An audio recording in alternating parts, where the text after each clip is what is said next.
September 29th, the San Francisco Chronicle reports that 2.5 million in put options on American Airlines and UAL are unclaimed.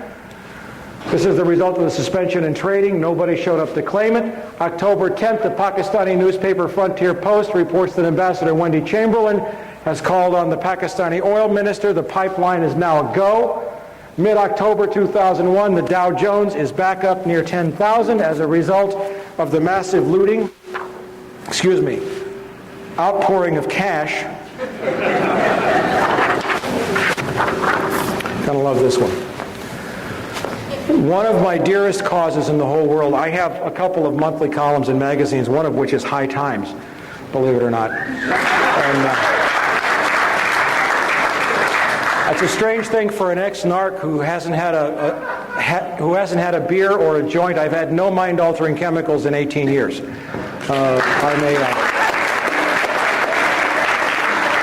It'll be 19 in January. I'm a recovering alcoholic, and I work a lot with men in recovery. I've written more than 30 articles on the subject of drug addiction and recovery for the U.S. Journal of Drug and Alcohol Dependence, and I can tell you that drug addiction is a medical, social, and spiritual problem. It is not a criminal problem.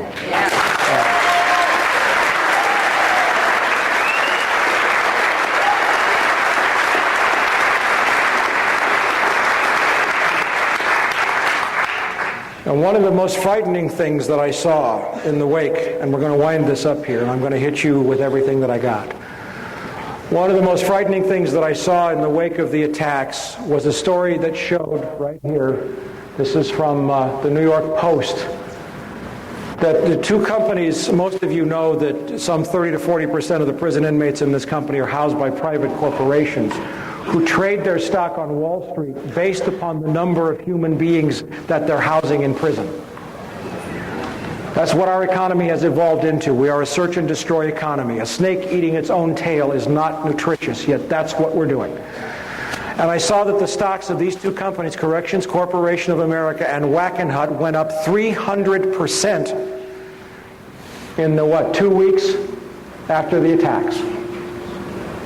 And not only that, you read this story and there was an urgent request outside of the budget for 40,000 new prison beds. That's before the next year's budget. Now, does anybody here think there are 40,000 Islamic terrorists in this country? Who are those beds for? I'll tell you when I get there, you know? Okay?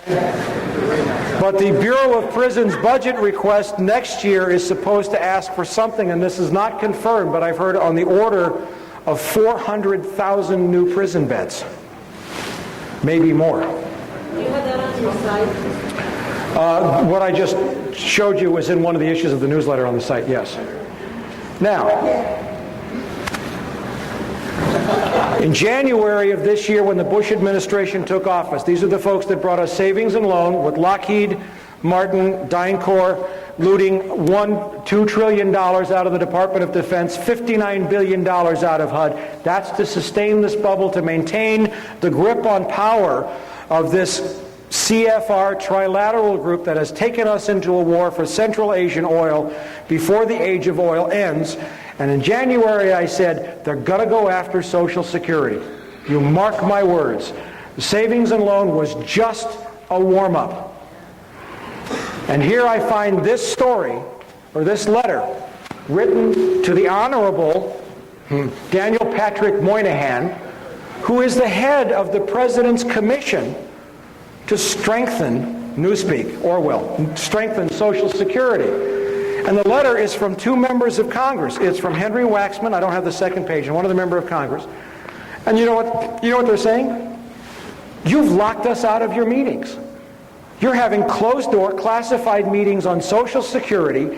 We're the members of the Ways and Means Committee that are charged with Social Security oversight, and you have locked us out.